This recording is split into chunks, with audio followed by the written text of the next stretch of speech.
Assalamualaikum warahmatullahi wabarakatuh. Selamat datang kembali di ruang tamu, karena semua orang bisa menjadi tamu dan Semua orang layak dihormati. bersama saya sebagai host Pak Sudi dan co-host saya. Saya Novia Latifah. Dan kita nanti akan berbincang-bincang dengan tamu-tamu spesial kita yang insya Allah nanti akan membawa inspirasi ya dari pengalaman masing-masing.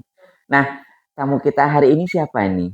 Kebetulan tamu kita hari ini adalah seorang praktisi pendidikan, Pak. Wah. Ya. Dan salah satu wali murid juga di kelas 2. Oh, kelas 2. Oke. Belum ini ya? Belum datang? Kayaknya masih di jalan deh. Oke. Kayaknya itu deh. Oke. Silakan. Assalamualaikum. Waalaikumsalam. Alhamdulillah. Silakan. Selamat Bapak datang. sehat? Alhamdulillah. Silakan. Duduk ya. Alhamdulillah. Apa kabar nih, sehat? Nah, ini Pak. Alhamdulillah. Salah satu wali murid kelas 2 ya Umi, dan juga kebetulan praktisi pendidikan. Boleh dikenalkan nih Umi sebelumnya. Kalau saya kan manggil cuma Umi aja nih. Nah, iya. Saya kurang tahu nih Pak namanya, karena saya aja cuma Bunda Hira. Iya, gitu saya cuma taunya gitu, Bunda Hira gitu, dan saya malah Umi Hira udah tanpa harus belum tahu nih namanya siapa sebenarnya. Baik. Alhamdulillah, terima kasih banyak untuk kepercayaannya mengundang saya ke sini sebagai perwakilan mungkin ya. Dan perkenalkan, nama saya Wiwin Zakia.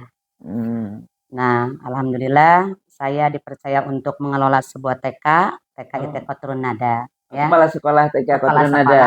Luar biasa. Kemudian juga sehari-hari selain mengajar anak-anak, karena sekarang sudah tidak mengajar anak-anak lagi di TK. Nah, jadi kita ingin hidup kita itu bermanfaat untuk orang lain. Jadi saya merambah ke orang tua murid. Jadi orang tua murid belajar tahsin. Belajar tahsin. Ya, belajar tahsin. Jadi ke sekolah dulu, terus belajar mengajar ibu-ibu. Nah, selain itu juga kalau ada yang mengundang dongeng di berbagai lembaga. Jago dongeng juga. Ternyata pendongeng juga. Luar biasa. Seperti itu. Hebat. Keren. Multi talent ini. Betul. Praktisi pendidikan sebagai orang tua, pendongeng, pengajar tahsin. Iya, dia pokoknya dari anak usia 3 tahun bahkan 2 tahun sampai nenek-nenek, insya Allah dirangkul sama Umi itu. Insya Allah itu penuh keberkahan ya. Amin. Nah, sesuai dengan apa yang mungkin kita bincangkan hari ini ya. Karena Bunda Hira tadi sebagai praktisi pendidikan dan juga orang tua tadi ternyata pendongeng juga dan lain sebagainya, ngajar tahsin. Nah, ini pas banget nih kita ngajak ngobrol-ngobrol hari ini. Nah, tapi nanti pertanyaannya ini ada 3. Ini boleh pilih mana dulu. Nanti baru kita ngobrol. Santai aja tapi. Ya, baik. Santai saja gitu. Oke, mungkin bisa Boleh, Bunda, silakan. Boleh? Ini ada pertanyaan A, B atau C. Bunda mau pertanyaan yang mana dulu nih yang untuk kita bahas hari ini? Ya, bismillah. Oke. Siap. Di sini ada pertanyaan, Bud. Bagaimana orang tua bisa membantu anak dalam menemukan makna di balik setiap ilmu yang mereka dapat? Bagaimana tuh, Pak? Itu. Menemukan makna dari di balik setiap ilmu yang mereka dapat. Jadi ketika orang tua itu ya, ketika berbicara atau bercakap-cakap dengan anak gitu ya. Nah, itu kan biasanya kalau anak-anak itu untuk menemukan makna dari setiap pelajaran yang gitu dia ya. dapat gitu. Berbagai macam anak-anak kan, namanya saya punya anak 3 gitu ya. Tiganya ini berbeda-beda gitu. Ada yang makna dari ilmu yang dia dapat itu dia langsung praktekkan. Ada yang harus perlu bimbingan gitu kan. Nah, jadi beda-beda, apalagi kalau yang kelas 2 ya. Kelas 2 itu belum terlalu bisa memaknai apa nih pelajaran. Contohnya dari Pancasila kesehariannya tuh belum terlalu memaknai. Nah, harus masih perlu bimbingan gitu ya. Tapi kalau yang sudah SMA, sudah SMP itu luar biasa ya. Ketika mungkin di sekolahnya sudah mendapatkan bimbingan dari guru, nah dia akan mempraktekkan tuh makna dari ilmu yang sudah dia dapat di rumah gitu kan. Seperti itu. Dan berbeda-beda juga, yang anak kedua juga sama ya, beda gitu untuk Ya, kadang kan memang anak-anak itu kan taunya belajar ketika misalnya belajar matematika, belajar bahasa, belajar IPA, belajar bahasa Sunda, mungkin karena di sini ya sekadar untuk tahu bahwa ini sebagai pengetahuan gitu. Iya. Tapi apa sih sebenarnya di balik pengetahuan itu yang bisa dimaknai lebih dari sekadar pengetahuan yang kita bisa pahamkan ke anak-anak seperti itu. Bunda. Iya. Jadi apa namanya? Kalau di biasanya kan apalagi contoh ya. Contoh mungkin anak yang SMA sekarang gitu ya. Dari pembelajaran yang sudah mereka dapatkan itu, terkadang juga mereka masih belum terlalu apa namanya ya, cuman belajar aja gitu ya.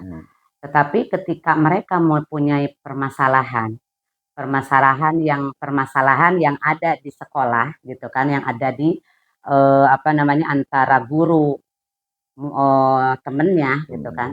Nah itu kan nanti akan balik lagi ke orang tua. Dia itu akan apa namanya tuh curhat ke orang tua.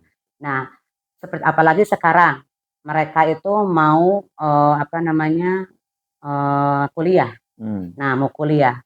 Yang ada di benak mereka harus belajar sehingga mereka itu biar bisa diterima di perguruan tinggi gitu kan. Tetapi apa yang dirasakan oleh anak-anak, nah mereka itu terkadang ya jadi stres, jadi tidak apa namanya tidak semangat lagi tuh untuk sekolah karena yang didengar itu kuliah di mana, kamu kuliah di mana, ditanya terus gitu kan. Nah kayak desakan. Bagaimana nih peran orang tua untuk menghadapi itu? Nah jadi apa namanya kita kasih masukan bahwa kamu itu sudah belajar dan apa nih maknanya kamu nih, kamu harus dibarengi dengan pengetahuan kamu ke dalam apa agama Islam gitu kan, agama yang kita anut. Apa kita harus yakin kepada Allah bahwa kalau kita sudah berusaha nanti Allah yang akan menentukan apa yang akan terjadi. Jadi udah sekarang santai aja gitu kan, santai saja, jalani dengan santai, Bismillah, karena nanti Allah akan apa namanya akan membantu kita gitu.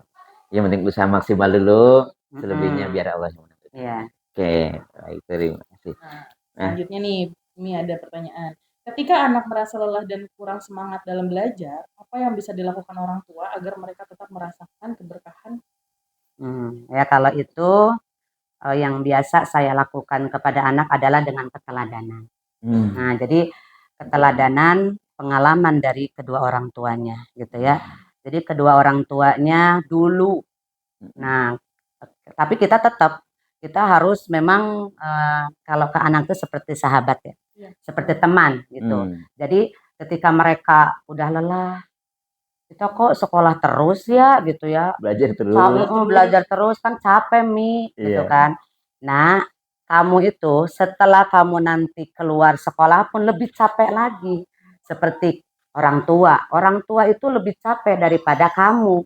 Kamu cuman belajar doang, fokus di belajar, tidak mencari uang gitu kan. Tapi orang tua bagaimana?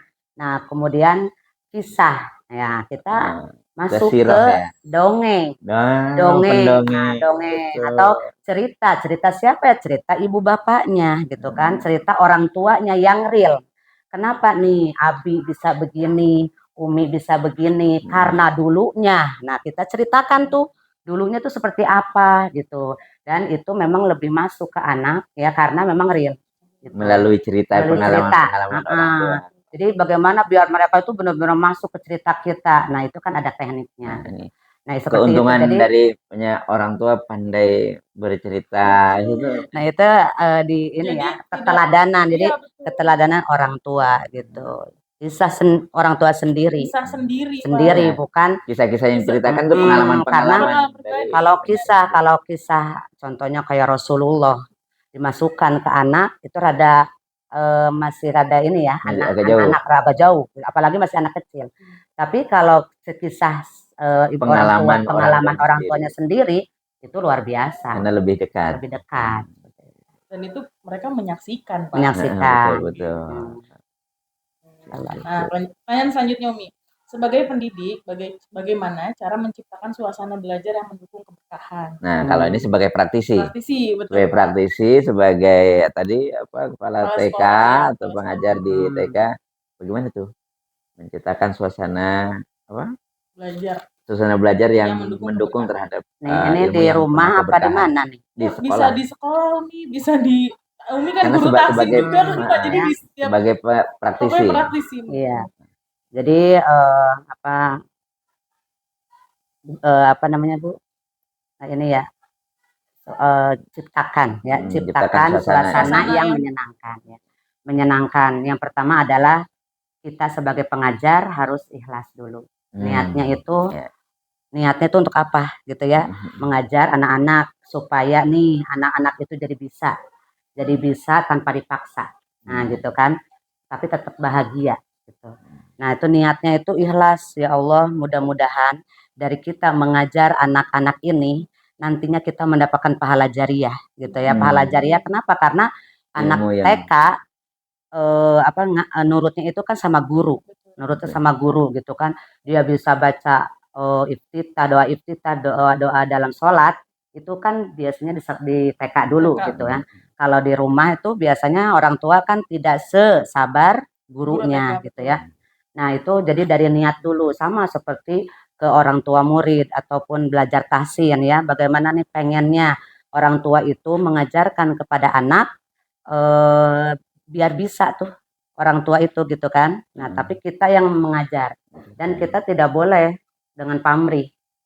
Bu bayar segini gitu. Nah, jangan ke situ dulu. Tidak bertarif karena khawatir nanti akan mempengaruhi keikhlasan gitu ya, seperti itu.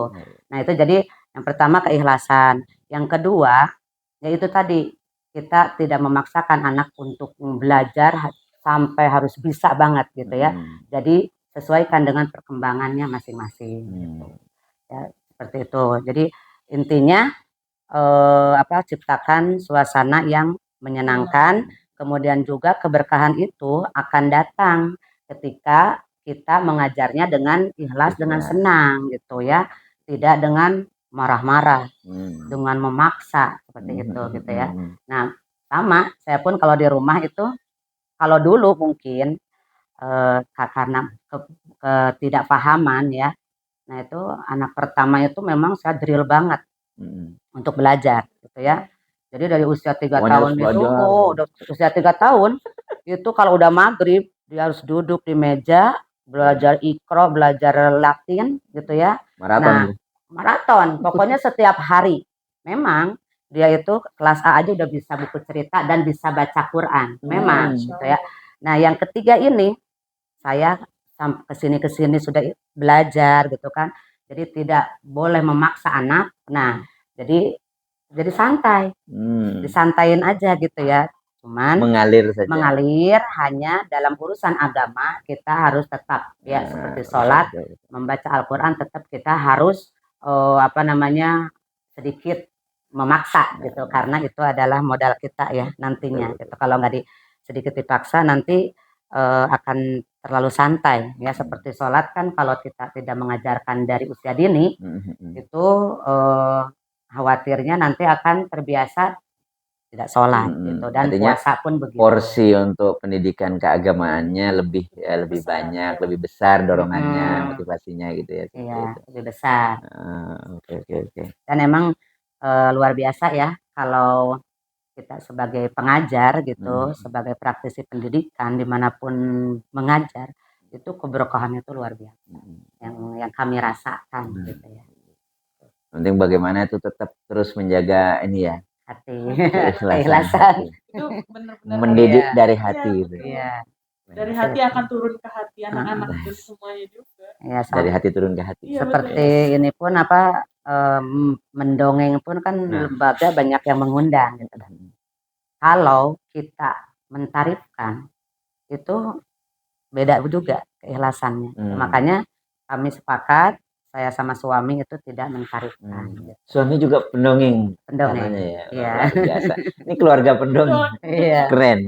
Seperti itu. Jadi ya di rumah kadang-kadang kakaknya yang pertama tuh suka bilang gini, Umi nggak pernah berantem ya sama Abi gitu. Oh, Masya Jadi Allah. memang kita kan apa ya namanya udah paham ya. Kalau kita memang ada selisih paham itu kan tidak boleh di depan anak-anak. Gitu. Apalagi berantem. Gitu. Nah, itu sebenarnya proses pendidikan juga di keluarga secara tidak langsung. Artinya ketika ada perselisihan rumah tangga antara orang tua, ya jangan di depan anak-anak. Iya. Gitu. Sampai ya begitu. Kapan berantemnya katanya gitu ya. Nah karena memang suami sebagai pendongeng gitu ya luar biasa gitu ya.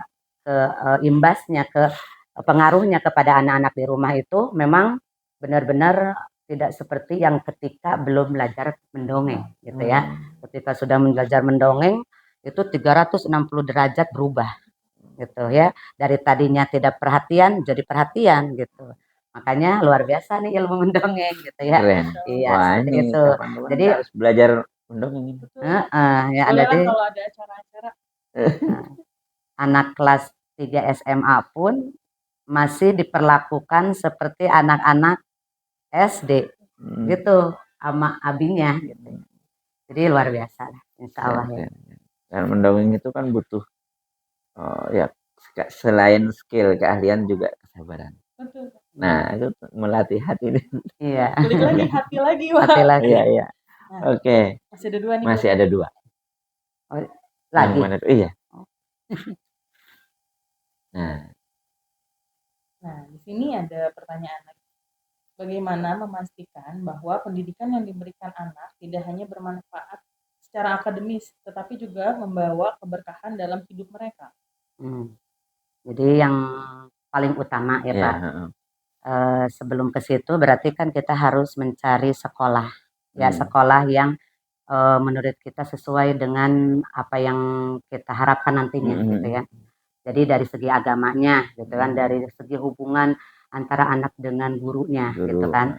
Nah itu kita memang mencari-cari dulu sebelum kita memasukkan, tidak semua pokoknya masuk ke situ deket, murah gitu ya, tidak begitu. Tapi walaupun memang ya karena harga itu kan tidak, harga itu memang menjamin ya gitu, menjamin untuk nyamannya anak belajar ya, kemudian juga mutu guru gitu ya, seperti itu. Jadi yang pertama mungkin mencari sekolah yang bagus gitu ya, yang sesuai dengan apa yang visi misi dari kedua orang tua gitu ya. Nah kedua memastikan gitu kan bahwa sekolah itu memang sevisi sama kita gitu kan, jangan sampai sekarang banyak ya sekolah-sekolah yang tidak sesuai dengan fikroh dari kedua orang tuanya gitu kan. Nah jadi dicari dulu gitu, yang sesuai enggak nih lingkungannya. Nah kemudian juga nantinya itu kita lihat dari lulusan-lulusan ataupun yang sekolah dari sekolah itu gitu kan. Nah bagaimana nih apa yang dipelajari dari sekolah, dia itu kalau di luar itu seperti apa. Nah itu kan jadi ini juga jadi pertimbangan. Nah gitu. Output pendidikannya. Output pendidikannya keluar dari situ tuh anak-anak tuh kalau di luar tuh kayak apa gitu. Karena kalau saya memang walaupun saya sebagai guru gitu kan, kalau guru biasanya kalau di luar udah lepas ya Pak. Kalau di luar nih ketemu anak-anak gitu ya, anak-anakmu itu kan terserah orang tuanya. Tapi kalau saya itu tidak bisa begitu.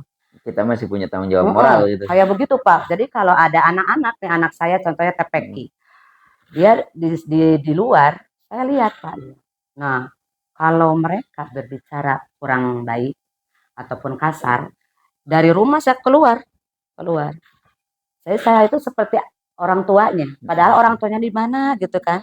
Tapi saya itu seperti ya Allah itu anak saya, kenapa saya diemin gitu.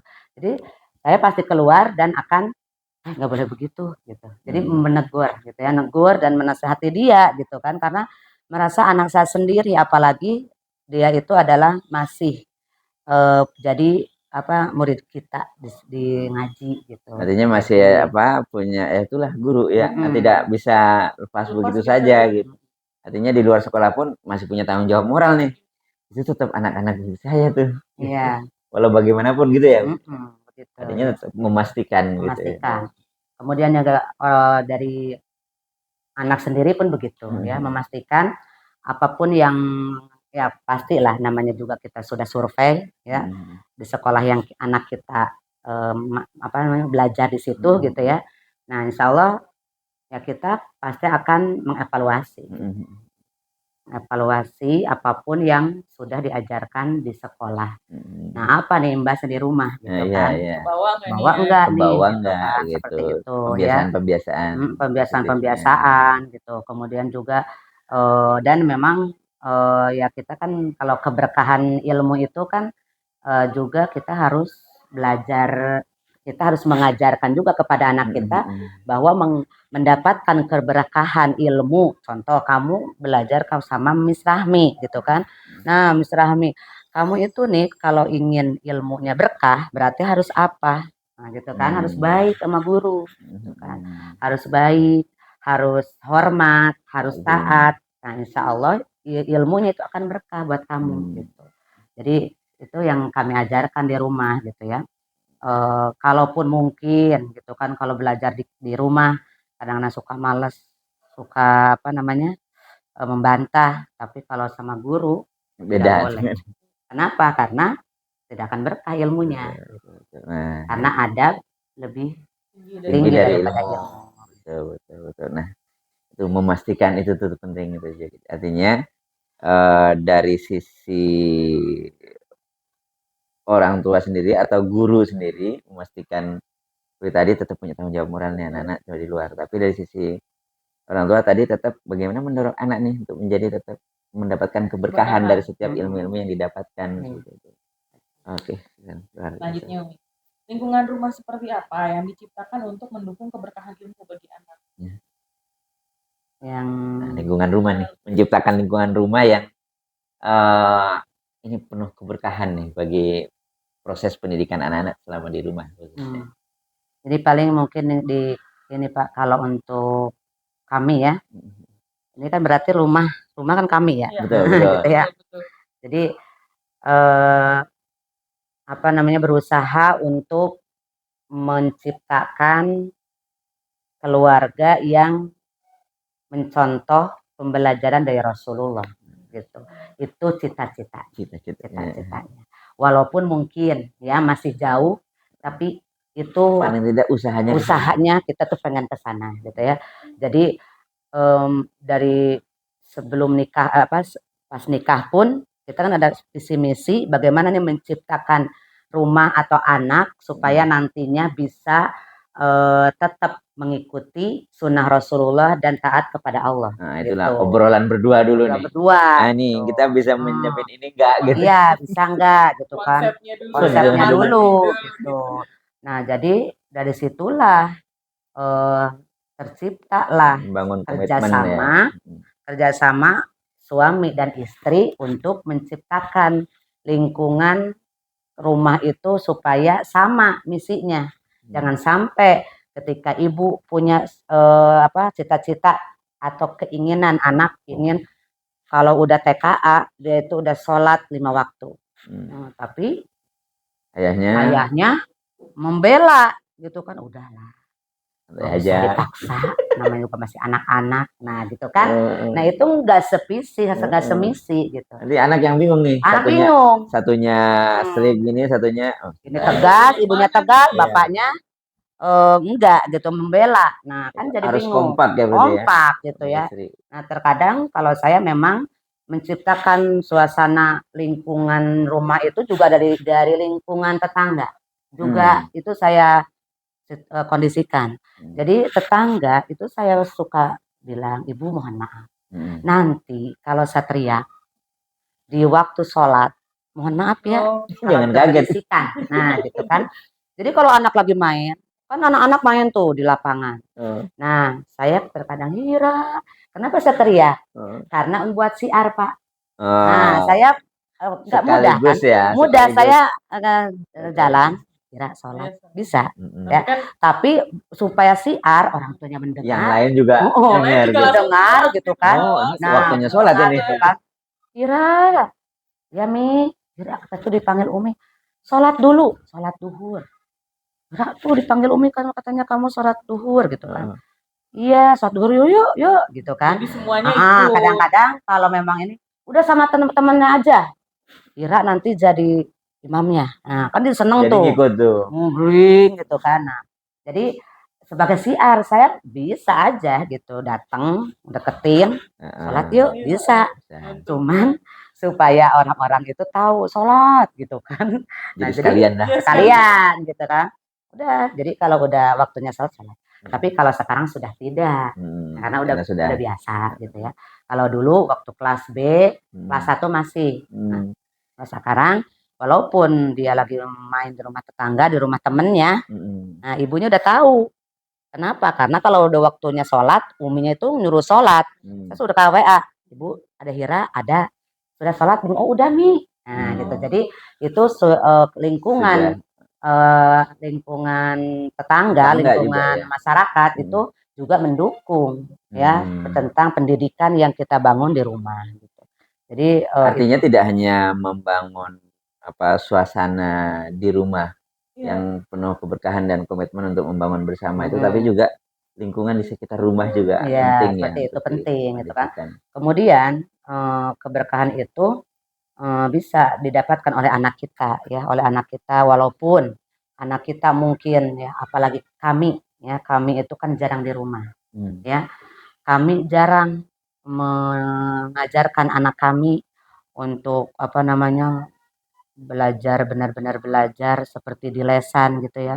Kalau lagi ulangan benar-benar gitu kami tidak bisa gitu. Kenapa? Karena memang kami punya tanggung jawab juga di luar untuk mendidik anak-anak orang lain gitu ya. Nah, kadang-kadang kami itu suka berdoa sama Allah, ya Allah, bantu kami ya.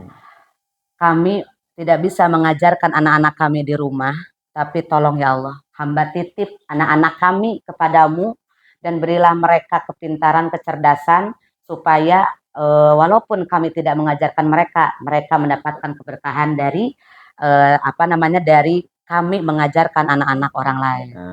Seperti itu karena seperti ada cerita kan ya Ustadz ya. Cerita bahwa ada ustadz yang pengajar tuh anak muridnya tuh mau menjejer, ngantri gitu mau baca. Tapi anaknya sendiri disimpan di paling belakang, urutan paling belakang. Ya, kenapa? Karena mencari keberkahan gitu. Kalau kita benar-benar itu dijadikan sebagai udah anak saya dulu lah gitu kan sebelum anak orang lain pintar ya anak kita dulu. Nah pasti kan anaknya di paling depan gitu kan, ini di paling belakang. Jadi supaya mendapatkan keberkahan dari pengajaran itu. Prosesnya ya, berkah juga luar biasa. Nah itu artinya tetap melibatkan Allah dalam setiap usaha memperoleh keberkahan itu. Artinya ketika hal-hal kita sudah maksimal di situ dan kita merasa oh, kurang nih kayaknya ke anak saya titip ke Allah saja. Iya. Nah, itu kan. Jadi titip semua dititipkan. Oke. Nah ini tidak bisa dipilih lagi karena udah tinggal satu ya. Silakan. Nah, coba. Nah ini sebagai kepala sekolah ya, kepala sekolah TK sebagai praktisi pendidikan, mungkin Umi Hira juga ya kan pasti tahu sistem pendidikan di kita seperti apa dan lain sebagainya. Ada nggak misalnya sistem pendidikan yang perlu diubah atau diperbaiki agar konsep keilmuan dalam proses pembelajarannya itu benar-benar penuh keberkahan?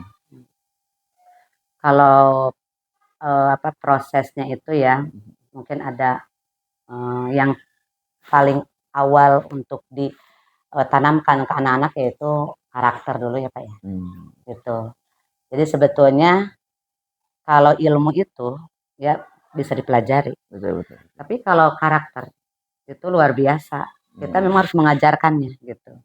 Jadi salam pun kepada guru, kepada orang tua kan harus diajarkan, ya.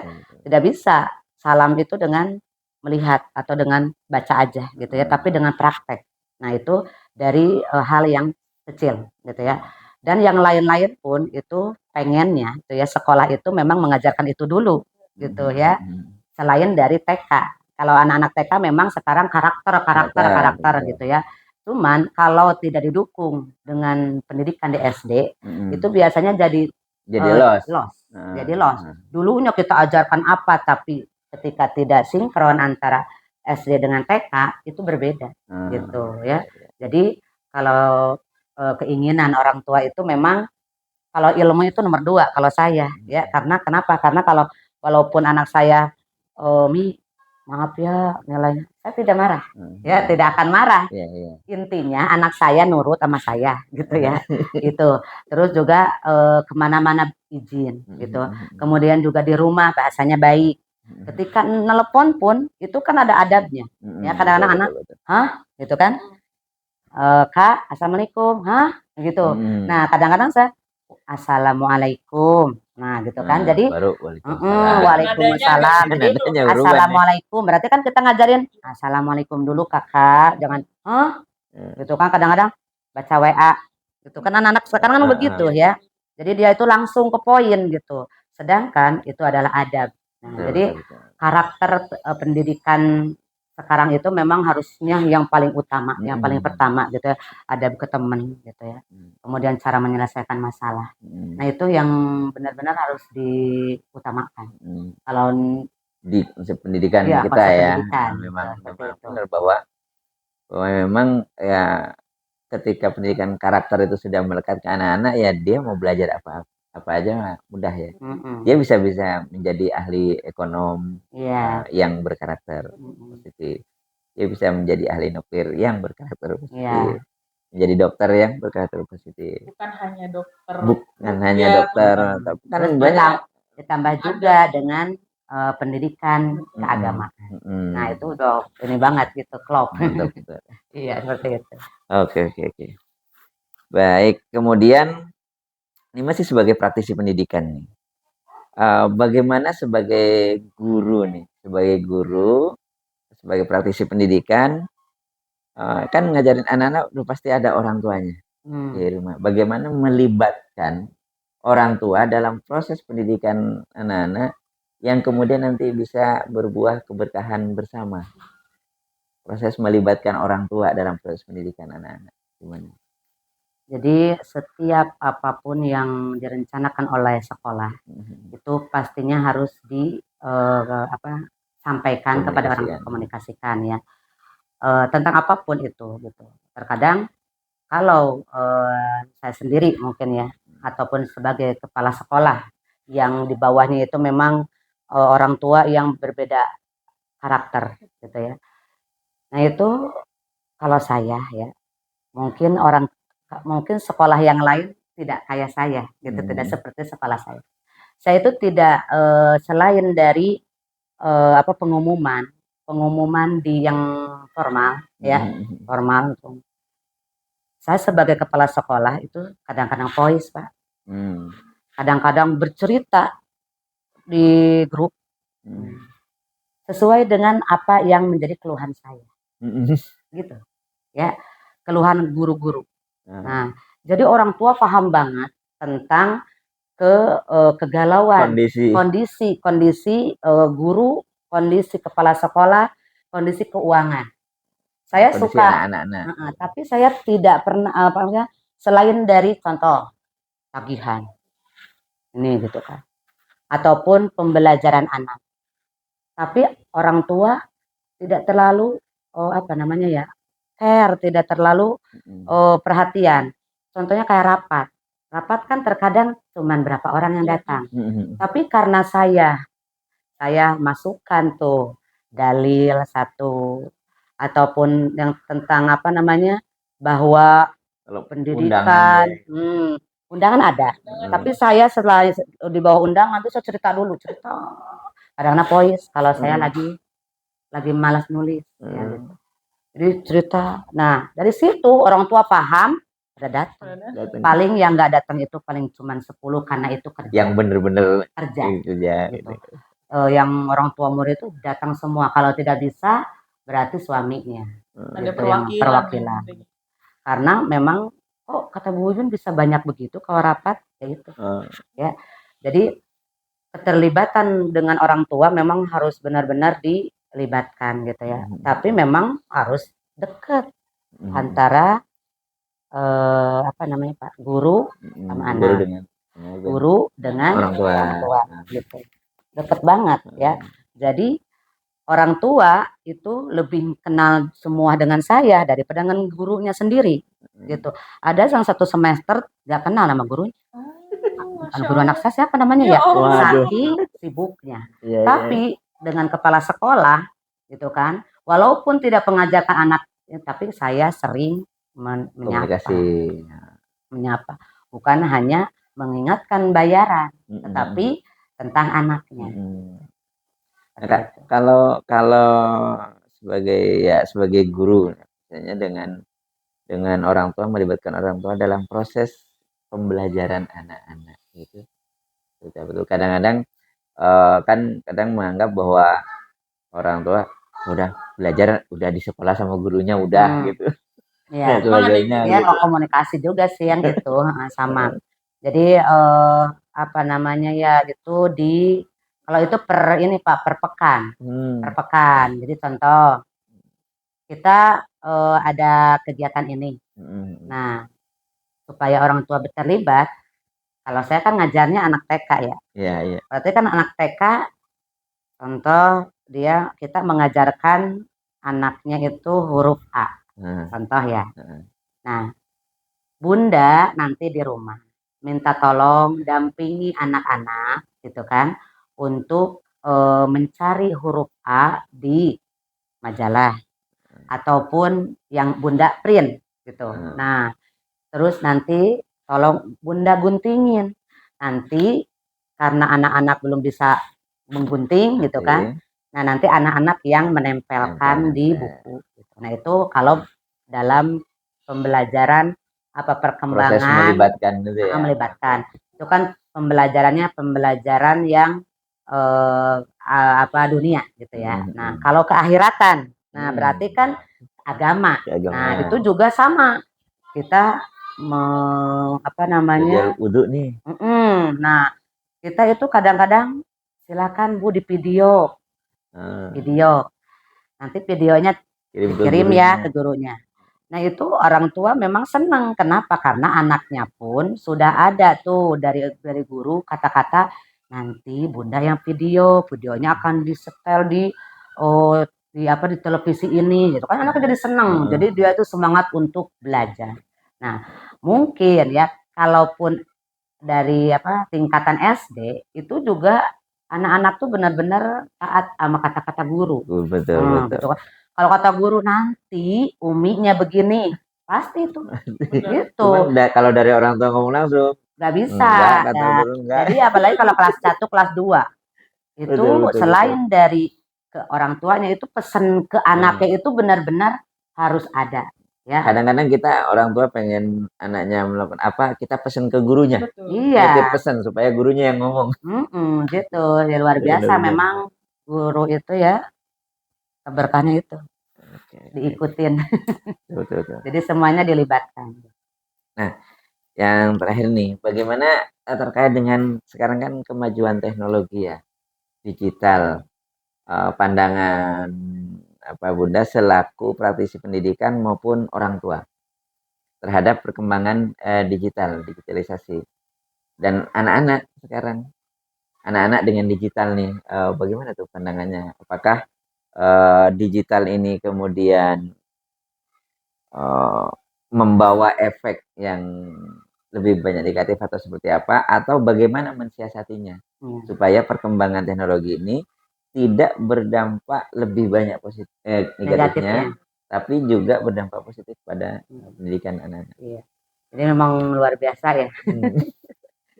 ini dilema orang tua ya.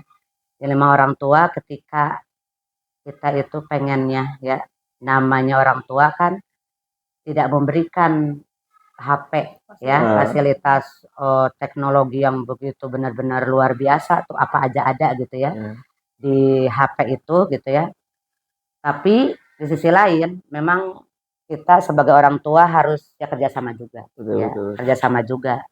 Kapan nih kalau untuk anak SMP, SMA ini udah nggak bisa lagi kita memberikan waktu atau dibatas-batasin, nggak bisa, karena kita juga tidak paham dengan apa yang akan mereka kerjakan dengan tugas-tugas sekolahnya gitu. Tapi kalau anak yang masih TK, masih SD itu masih bisa direm ya. Dengan apa ya? Yang pertama dengan dengan batasan, yang kedua dengan reward kalau masih usia-usia TK ataupun SD kelas 1 2 lah gitu ya. Kalau kelas 3 udah nggak bisa begitu. Dan kita arahkan tuh memang di digital itu luar biasa ini ya, apa kemajuan anak-anak bisa berpikir lebih luas. Itu kan biasanya lihatnya di situ. Iya. Di teknologi itu gitu. Efeknya memang luar biasa. Efeknya luar biasa ya. Nah, itu kita paling yang bisa kita lakukan kepada anak kita mengarahkan dan melihat, mendampingi. Ketika anak kalau kelas 2 SD kan harus didampingi dulu tuh. Dia buka apa tuh gitu kan. Artinya tetap dalam kontrol orang tua. Gitu. Mending anak itu mungkin ada aplikasi mainan ya. Nah, mendingan kasih itu daripada yang scroll-scroll YouTube ya. Itu kan apa aja ada ya gitu. Nah, jadi pastikan dia itu mainnya apa gitu. Kalau Hira sendiri dia mainnya yang apa tuh, yang avatar yang dia membuat apa namanya kamar mandi, taman. Terus katanya dapur sama peralatannya itu kan masih aman. Dan kita kasih batasan gitu ya. Di setengah jam atau 10 menit. Setelah itu udah. Nah gitu. Tapi kalau untuk kakaknya ya, kalau anak yang udah SMP sama SMA. Nah, kalau untuk yang SMP, SMA itu apa yang bisa kita lakukan? Kalau SMP, SMA kita memastikan juga. Selain dari mereka belajar, itu dia nonton apa? Kadang-kadang kan dia di ini ya, pakai sandi.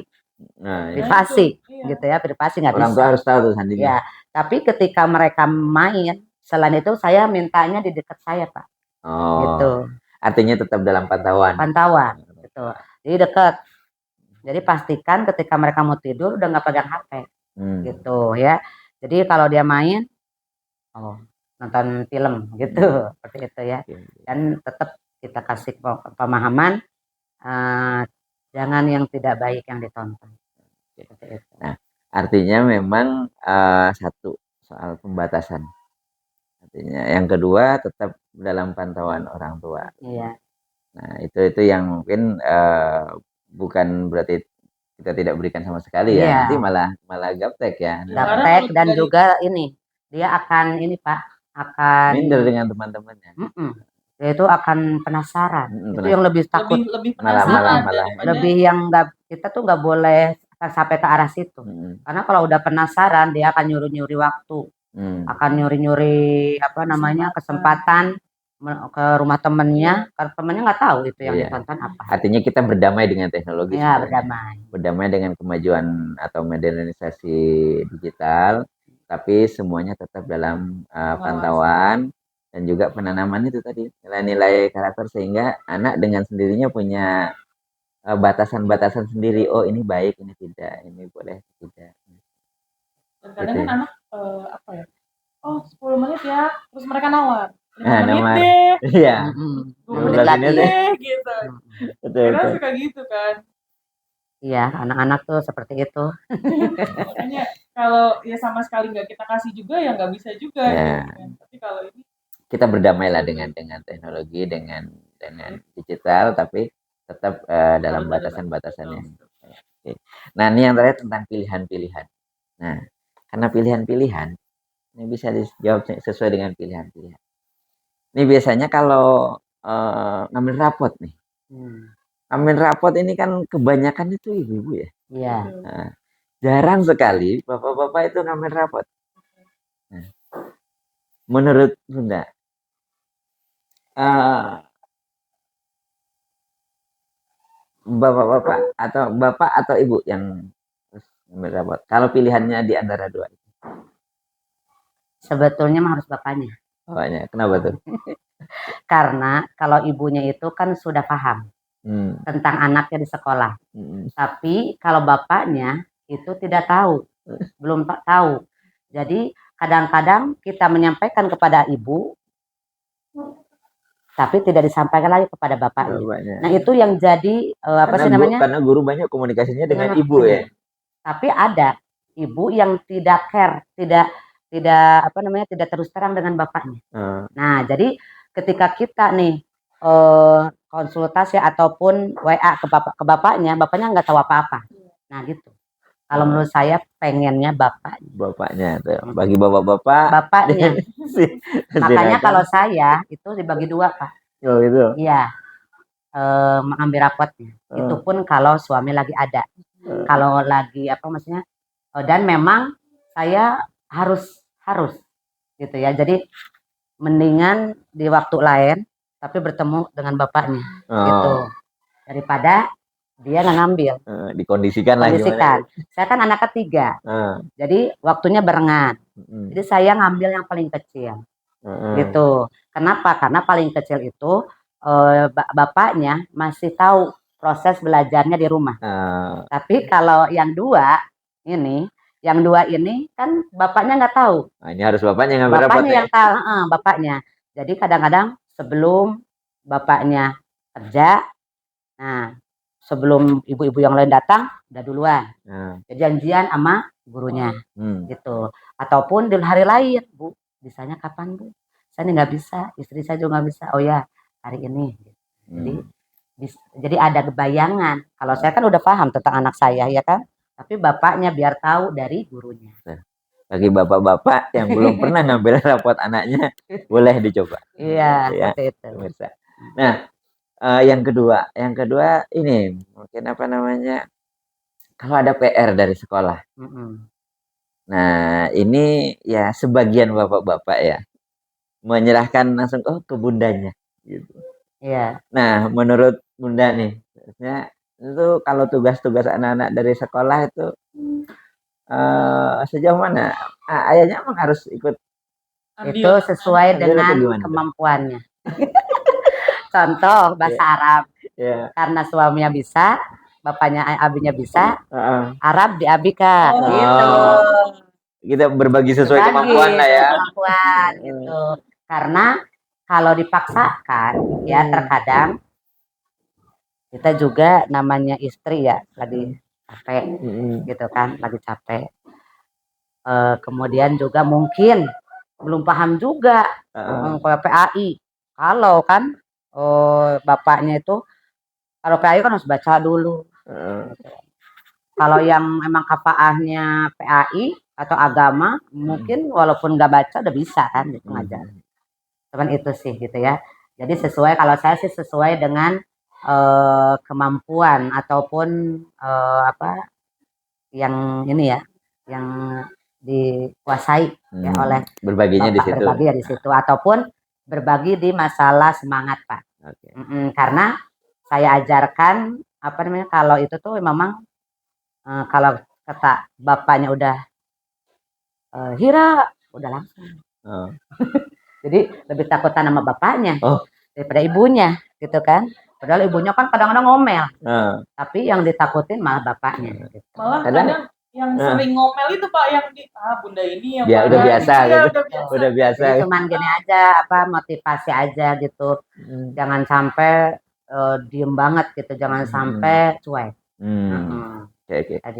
Nah, ini kadang anak-anak biasa kan ketika anak-anak melakukan kesalahan atau tidak sesuai dengan yang diinginkan orang tua atau ekspektasi orang tua, terkadang sebagian orang tua yang memarahi anak-anak. Tapi jarang sekali, kadang-kadang lupa ketika anak-anak berbuat sesuatu yang baik, itu jarang diapresiasi, bahkan sekadar dipuji itu jarang gitu. Nah, menurut Bunda seperti apa tuh? Harus dikasih apa namanya ya reward, terus pujian. Memang kalau Reward tidak harus beli sesuatu kan, enggak bisa cukup pujian cukup kan. cukup reward itu kan macam-macam ya Iya. gitu. Ataupun memang terkadang kan apa ya anak-anak itu hal sepele ya, hal sepele yang mereka lakukan gitu ya, tapi memang menurut dia itu sudah luar biasa gitu ya. Luar biasa ini kayaknya nih bakal nyenengin orang tua gitu. Kalau menurut kita mah ya biasa aja gitu kan. Kayak model apa tuh ya? Contohnya itu menulis surat ya. Nulis surat itu sering banget tuh. Bagi kita biasa saja. Biasa aja gitu kan. Nulis surat. Abi, Umi, maafin Hira ya. Hira katanya banyak melakukan kesalahan, tidak sesuai dengan yang bagus sih gitu ya. Kadang-kadang bikin Umi marah, Abi juga marah, maafin ya, Hira sayang gitu kan. Itu menurut dia itu pas kita ini pas ngasih ke kita itu kan luar biasa karena apa? Karena mungkin dia sudah meluapkan ya isi hatinya gitu. Nah, kita harus kasih pujian. Apresiasi ya. Artinya kita masuk ke ya dunia mereka. Iya. Tidak ego dengan dunia kita sendiri, orang dewasa. Kita mah biasa aja gitu. Bagi orang dewasa mah biasa aja. Iya. Tapi bagi-bagi dia itu sudah sesuatu yang luar biasa. Iya, kita udah bener-bener bangga gitu kali gitu ya. Udah ngasih ini ke ibu gitu. Oke. Nah, ini yang terakhir nih. Kalau anak 3 ya? Yang kecil itu. Soal perhatian anak-anak ini. Kalau misalnya anaknya sakit, yang kecil, ayahnya sakit di kamar yang berbeda, dua-duanya manggil. Mana dulu yang bunda akan datangi? Ya anak saya. Maaf ya Bapak, anaknya dulu. Karena bapaknya mah bisa ngurus sendiri. Baik. Tetap ya, pokoknya kalau sudah ada anak dulu. Anaknya. Iya. Kadang-kadang kalau seorang ibu kan udah dengar anaknya ngeluh, pusing. Kalau saya ya Pak, nggak tahu kalau ibu-ibu yang lain. Kadang-kadang saya mah Pak nggak bisa makan. Kepikiran. Tapi kalau bapaknya mah makan aja. Nah, enak gitu ya. Saya kayak nggak mikirin anak. Jadi biasa aja gitu. Tapi kalau kalau sekarang sudah mulai ya. Kalau udah kelas 2 tuh nggak terlalu benar-benar kayak kelas 1 sampai waktu bayi gitu. Kalau udah aduh anget, saya tuh udah nggak bisa makan Pak. Aduh panik gitu. Iya. Mungkin kita tidak bisa sayang kita itu seperti apa ke anak kita, tapi dari situ aja ketika anak kita udah ngeluh nih pusing, saya udah nggak bisa makan beneran gitu ya. Jadi anak dulu. Oke. Paling terakhir Umi Hira ingin dikenang sebagai apa ketika nanti sudah kita tidak bersama anak-anak kita gitu, ingin dikenang sebagai apa oleh anak-anak di masa tuanya anak-anak? Maksudnya anak-anak udah pada ini ya? Udah pada dewasa, udah pada berkeluarga masing-masing. Sosok orang punya kehidupan masing-masing. Sosok orang tua yang seperti apa yang ingin dikenang oleh anak-anak? Jadi anak-anak kangen terus yang bikin anak-anak pengen. Orang ibu yang menjadi sahabat buat mereka. Oke. Ibu yang menjadi sahabat, orang tua yang menjadi sahabat itu yang ingin dikenang. Yang dicurhatin gitu. Jadi kalau ada apa-apa pulangnya ke ibu gitu. Terus menjadi apapun yang kita pengalaman kita mereka ikutin gitu kan. Itu pun yang baiknya gitu. Nah, itu mungkin yang ingin jadi pembelajar, sebetulnya sih pengennya pembelajaran baik lah yang ingin kita tanamkan dan menjadi kenangan buat mereka. Oke. Ingin dikenang sebagai sahabat bagi anak-anaknya. Iya. Luar biasa, terima kasih ini Bunda sudah meluangkan waktu di ruang tamu ini gitu ya. Senang banget. Dan berbagi bersama yang lain. Mudah-mudahan ada banyak inspirasi ya. Ya betul.